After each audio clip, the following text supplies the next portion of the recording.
Andito po tayo sa Baguio City at ang lamig-lamig.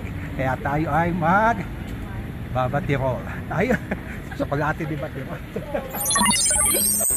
Pwede sa chick. Pwede sa boy. Chick Boy TV.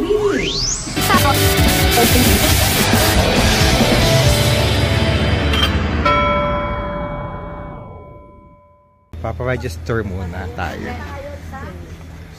And chocolate. So, thank you.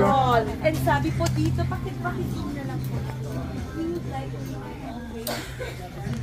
So dito tayo. Ay, good evening. Good evening.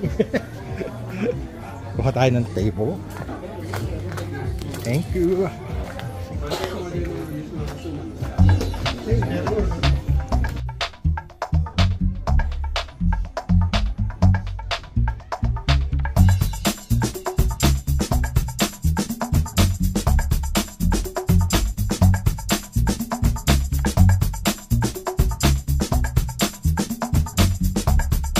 Oji.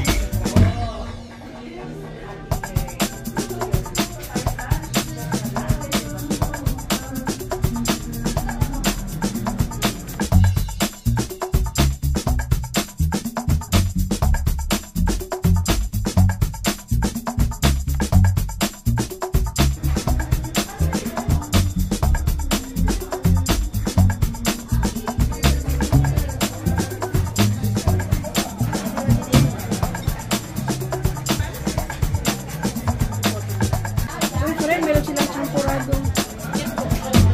Gusto na kasi ako eh. Wala po yung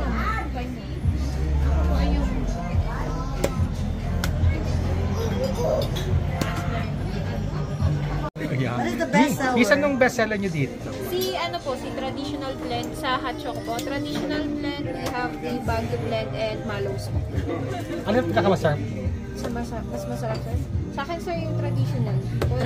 Magkano yung traditional? Traditional. It's 190 pesos po. Lahat yun? Yes po. Oh, ayun sa akin.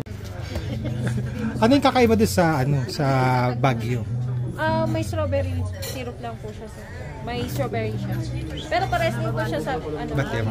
sa Chocolate. traditional, yes po. May Sige. hint lang po ng strawberry. Ay, sige. Thank you.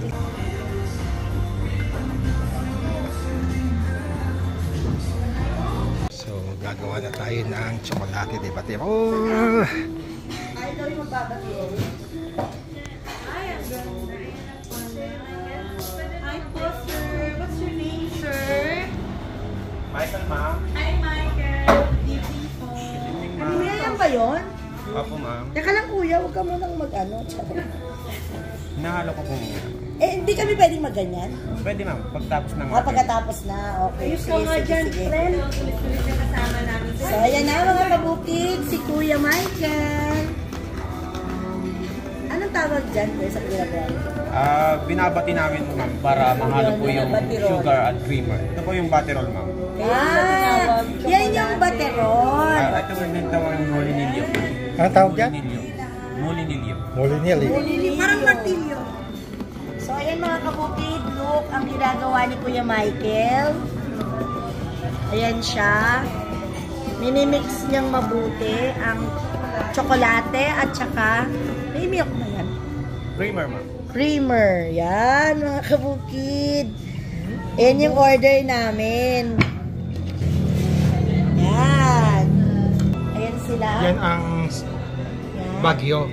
Opo. Yung may Syrup. Kaya siya tinawag maganon-ganon. Kuya, sabi mo pag pwede na kami mag-ano. Pwede, ma'am. Excited na kami. Excited na. So, para sa kaalaman po ng lahat, it's my first time in this place. Nasa Chocolate de Batterol po tayo. Kaya po siya tinatawag na Chocolate de Batterol. Ito, ibabati natin si Chocolate. Ayan. O, diba? Yung ba, ramdam mo yung pagbabate hanggang sa, gaano po katagal binabate ang Chocolate? Bumula lang po sa ibabaw. Bumula. So, pag bumula na siya, yun na po yung senyales na handa na natin iahon at ibubuhos sa ating mga tasa. At handa na natin iserve sa ating mga lamesa. So kayo, mga kabukid, nakatikim na ba kayo ng Chocolate de Baterol? Halika na, punta na kayo dito sa Baguio City.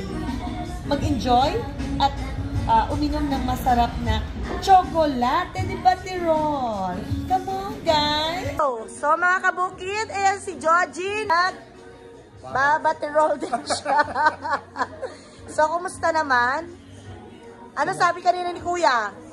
Michael? Nakaka-ano ng palat. Oo, tsaka hindi. Tsaka pang mga sanay naman. Yes.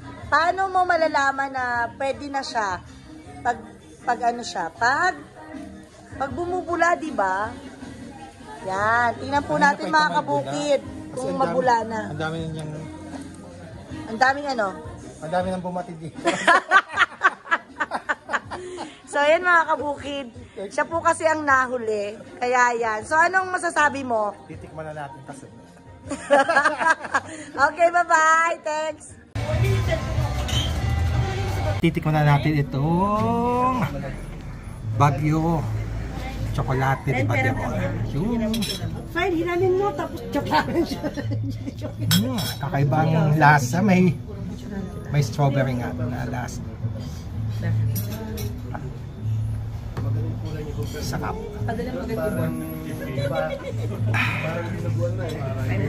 So kami na nagsara. Uwi na kami.